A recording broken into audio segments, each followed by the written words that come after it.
I'm David Freeman. Well, is that really in the Bible? I want to talk about today helping America's poor. Helping America's poor. Now that may sound like an oxymoron, America's poor. What? I didn't know there were poor people in America. There's a huge difference between poor people in America and poor people in Africa or poor people in a third world country.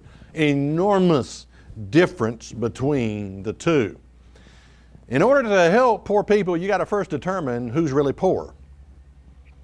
And I'm beginning to question just how many poor people there are in America, the land of opportunity, still, yes. A great nation, yes, it's still a great nation.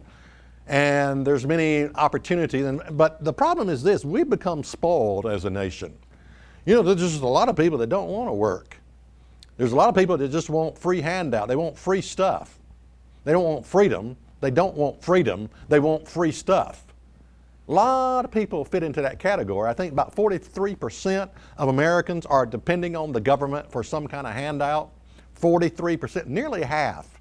If you can just wrap your mind around that, nearly half.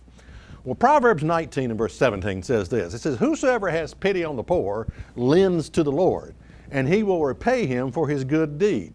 So yes, we're supposed to take care of the poor. We're supposed to look after the poor. We're supposed to remember the poor. And if you do that, it produces a way of life that produces great blessings if you remember the poor.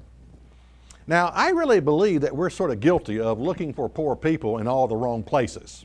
Sort of like the country western song, looking for love in all the wrong places. Well, we're looking to help poor people in all the wrong places.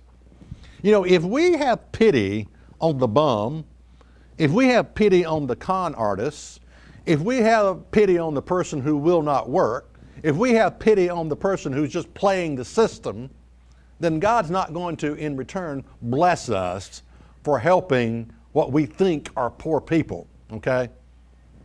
So you got to understand this.